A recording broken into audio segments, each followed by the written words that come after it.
बहुत समय पहले एक राजा था। राजा बड़ा नेक, ईमानदार और प्रजा का सभी प्रकार से हितैषी था।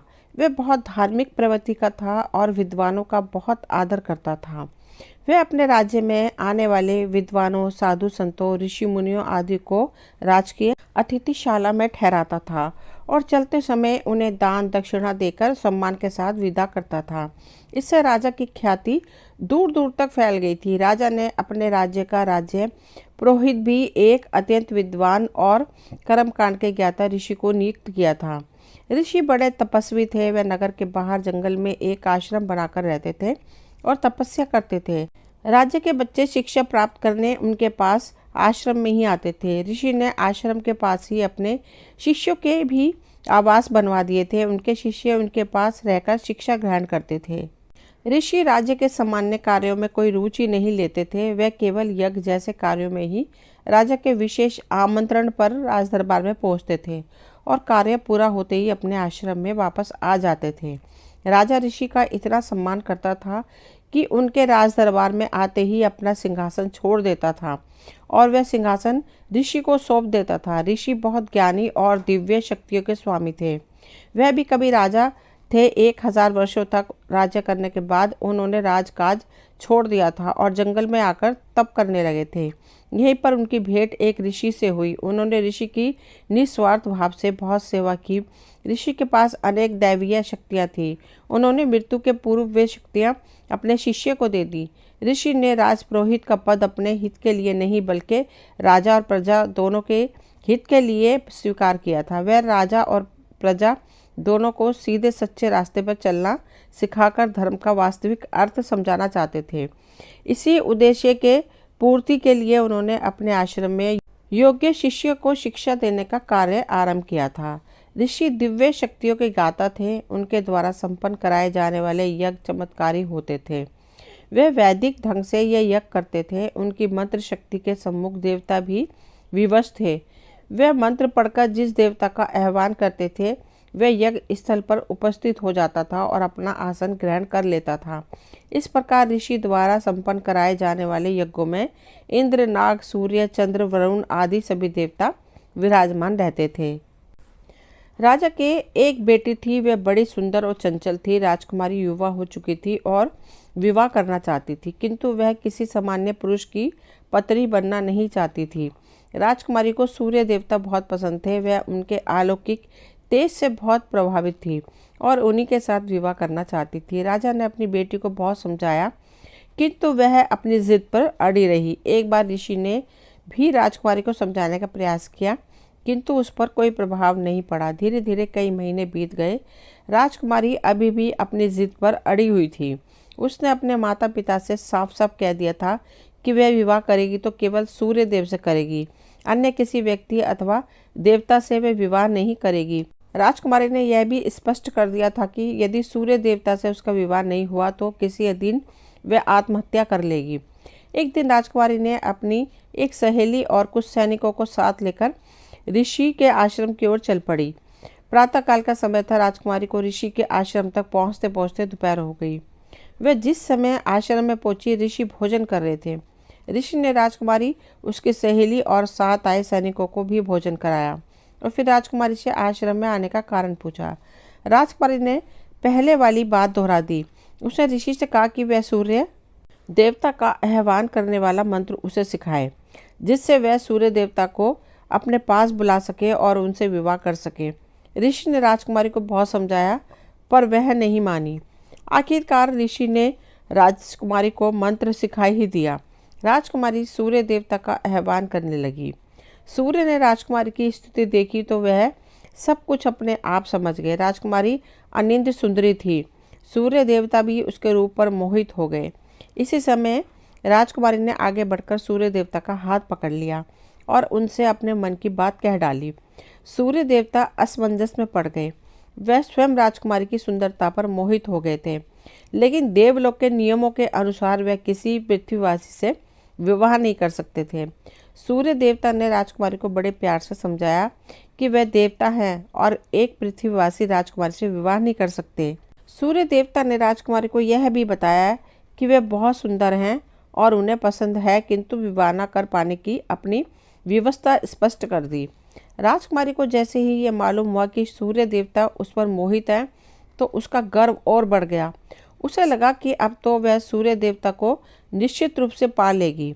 उसने सूर्य को मोहक दृष्टि से देखकर उनके निकट आ गई। सूर्य देवता को भी राजकुमारी भा गई थी।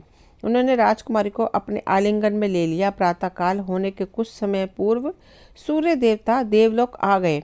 राजकुमारी स्वप्न लोक में विचरण कर रही थी। सूर्य देवता के साथ उसे अलौकिक आनंद की अनुभूति हुई। इसी आनंद का रसास्वादन करते उसे नींद आ गई थी और वह स्वप्न लोक में पहुंच गई थी। राजकुमारी मीठे सपनों में खोई कब तक सोती रही उसे पता ही नहीं चला, लेकिन जब उसकी आंख खुली तो दोपहर हो रही थी। राजकुमारी अलसाई सी उठी और पुनः लेट गई। आज उसका बिस्तर छोड़ने का मन ही नहीं हो रहा था। खुशी के कारण उसे न भूख लग रही थी न प्यास, बस यही मन ही हो रहा था कि आंखें बंद किए स्वप्न लोक में विचरण करती रहे। इधर ऋषि ने राजा को सब कुछ बता दिया था। उन्होंने राजा को यह भी बता दिया कि राजकुमारी उनके पास आई थी और उन्हें उसकी स्थिति को देखकर उसे सूर्य देवता का आह्वान करने वाला मंत्र दे दिया था। ऋषि ने राजा को आने वाले अज्ञात अनिष्ट की आशंका से भी परिचित करा दिया था। राजा परेशान था। वह कई बार सेविकाओं को राजकुमारी के पास भेज चुका था, किंतु दोपहर हो जाने के बाद भी राजकुमारी अभी तक सो रही थी। अतः सेविकाएं उसे जगाए बिना वापस आ गई थी। अंत में राजा ने स्वयं राजकुमारी के पास जाने का निर्णय लिया। उनके साथ रानी भी थी। राजा और रानी के पहुंचने पर राजकुमारी अलसाई सी उठी और दोनों आंखें झुकाकर खड़ी हो गईं। उसने बड़ी धीमी आवाज में सकुचाते हुए उन्हें बताया कि उसके आह्वान पर सूर्य देवता आए थे। वह उसके रूप पर मोहित हैं और शीघ्र ही उससे विवाह कर लेंगे। राजा और रानी ने बड़े धैर्य के साथ राजकुमारी की बात सुनी। उन्हें उसकी बात पर विश्वास नहीं हुआ। रानी ने राजकुमारी से पूछा कि क्या सूर्य देवता उसके साथ विवाह करने के लिए तैयार हैं। इस बात का राजकुमारी ने कोई सीधा उत्तर नहीं दिया। उसने बस इतना कहा कि उसे विश्वास है कि सूर्य देवता उसके रूप पर मोहित होकर उससे विवाह कर लेंगे। राजा और रानी को अपनी बेटी पर बड़ा तरस आया। उन्होंने उसके सिर पर बड़े प्यार से हाथ फेरा और लौट गए। राजकुमारी शाम ढलने तक कल्पना लोक में विचरण करती रही। वह कभी कुछ गाती तो कभी कुछ गुनगुनाने लगती, कभी बिस्तर पर लेटकर मीठी यादों में खो जाती तो कभी अपने कक्ष में चहलकदमी करने लगती। वास्तव में राजकुमारी को अर्धरात्रि की प्रतीक्षा थी। धीरे धीरे शाम ढल गई और रात का अंधेरा पड़ने लगा। राजकुमारी ने देर तक स्नान किया और फिर पहले के समान स्वच्छ धवल वस्त्र पहनकर 16 श्रृंगार करके अर्धरात्रि की प्रतीक्षा करने लगी। कल के समान आज भी उसे एक एक पल काटना कठिन हो रहा था, किंतु आज की प्रतीक्षा बड़ी सुखद थी। अर्धरात्रि में कुछ ही पल शेष रह गए थे। राजकुमारी ने एक बार अपने रूप और सौंदर्य पर गर्व भरी दृष्टि डाली और फिर अपने कक्ष के द्वार के ठीक सामने आसन लगाकर बैठ गई। उसने मन ही मन सूर्य देवता को याद किया और ऋषि का दिया हुआ मंत्र पढ़कर उनका आह्वान किया। पहले की तरह चमत्कार हुआ और राजकुमारी का कक्ष दिव्य प्रकाश से भर उठा। उसी समय एक सुंदर युवक के रूप में सूर्य देवता प्रकट हो गए। आज राजकुमारी की आंखें चकाचौंध नहीं हुई। उसने सूर्य देवता को देखा और आगे बढ़कर उनसे लिपट गई। सूर्य देवता का व्यवहार कुछ बदला हुआ था। उन्होंने राजकुमारी के सिर पर प्यार से हाथ फेरा और धीरे से उसे अपने शरीर से अलग कर दिया। राजकुमारी को सूर्य देवता का बदला हुआ व्यवहार देखकर बड़ा आश्चर्य हुआ। उसने आगे बढ़कर पुनः सूर्य देवता के आलिंगन का प्रयास किया, किंतु सूर्य देवता ने उसे रोक दिया। राजकुमारी की आंखों में आंसू आ गए। सूर्य देवता ने राजकुमारी की आंसुओं पर कोई ध्यान नहीं दिया और उसे यह समझाने लगे कि उसका उनके साथ विवाह असंभव है, अतः वह फिर कभी उन्हें न बुलाए। राजकुमारी ने सूर्य देवता के पैर पकड़ लिए और उनसे प्रेम की भीख मांगने लगी, किंतु सूर्य देवता पर इसका कोई प्रभाव नहीं पड़ा। अंत में राजकुमारी ने सूर्य देवता से यहाँ तक कह दिया कि यदि वह उसे पति के रूप में नहीं मिले तो वह अपने प्राण दे देगी। सूर्य देवता ने इस पर भी कोई ध्यान नहीं दिया और रोती बिलखती राजकुमारी को छोड़कर देवलोक लौट गए। राजकुमारी का मन दुख, शोम और अपमान से भर उठा। उसे अपने रूप और सौंदर्य पर बड़ा गर्व था। राजकुमारी समझती थी कि तीनों लोकों में जो भी पुरुष उसे देखेगा उस पर मोहित हो जाएगा। उसे विश्वास था कि सूर्य देवता भी उसके रूप जाल से नहीं बच सकते। सूर्य देवता उस पर मोहित भी हुए, किंतु उन्होंने उससे विवाह करने से इनकार कर दिया। राजकुमारी रात भर बिस्तर पर पड़ी रोती रही। उसे अपना जीवन व्यर्थ दिखाई दे रहा था। उसे ऐसा लग रहा था कि अब वह किसी को अपना मुंह दिखाने योग्य नहीं रह गई। उससे अपना अपमान सहन नहीं हो रहा था। प्रातःकाल हो रहा था। राजकुमारी रात भर सोई नहीं थी। अचानक वह उठी और उसने महल की छत से नीचे छलांग लगा दी।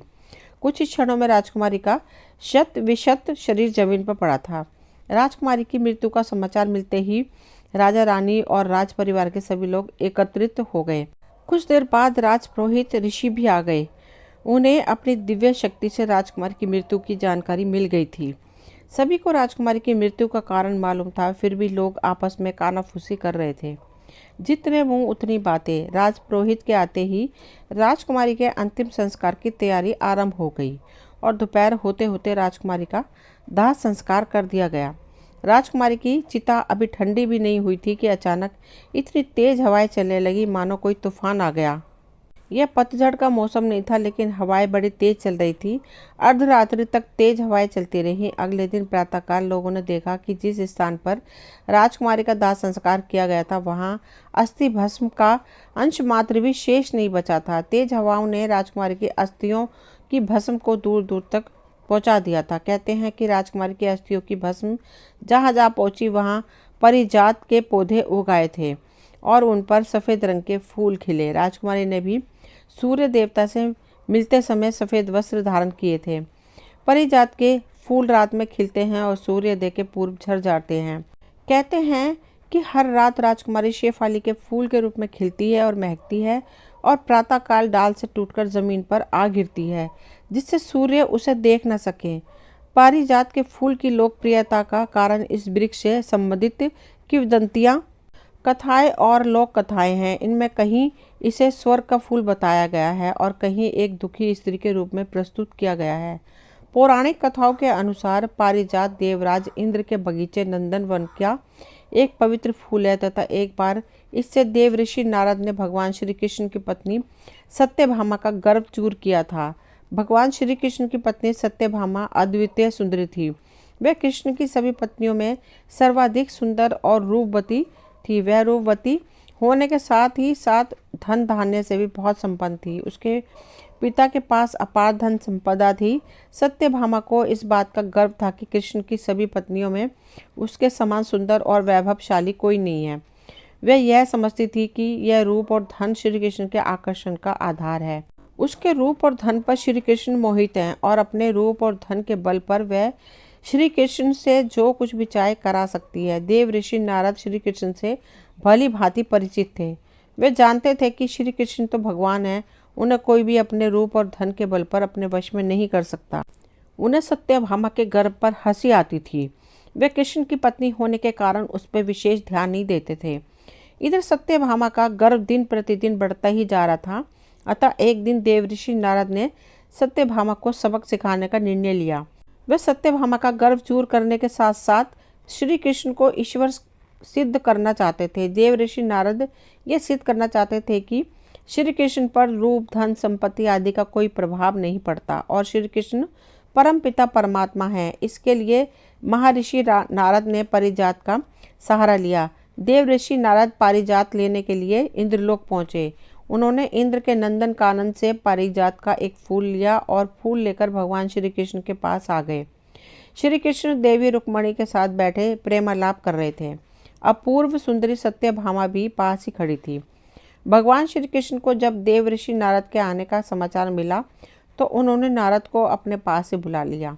वे सर्वथा नारद के आने का उद्देश्य समझ गए थे। देव ऋषि नारद ने भगवान श्री कृष्ण के पास पहुंचकर उन्हें और उनकी दोनों पत्नियों को प्रणाम किया और पारिजात भेंट किया। भगवान श्री कृष्ण ने देव ऋषि नारद की ओर देखा और मुस्कुराए। उन्होंने पारिजात की मादक मधुर सुगंध का आनंद लिया और उसे अपने हाथों से देवी रुक्मणी के बालों में लगा दिया। नारद का आशय पूरा हो चुका था। उन्होंने एक बार पुनः भगवान श्री कृष्ण और देवी रुक्मणी एवं देवी सत्यभामा को प्रणाम किया और लौट गए। आनंदीय सुंदरी सत्यभामा ने कभी यह कल्पना भी नहीं की थी कि भगवान श्री कृष्ण देव ऋषि नारद की भेंट इंद्र के नंदन कानन का पारिजात उसे न देकर अपने हाथों से देवी रुक्मणी के बालों में लगाएंगे। उसका दर्प चूर चूर हो गया। उसे इस सत्य का आभास हो गया कि श्री कृष्ण ईश्वर हैं और ईश्वर को रूप और धन से वश में नहीं किया जा सकता।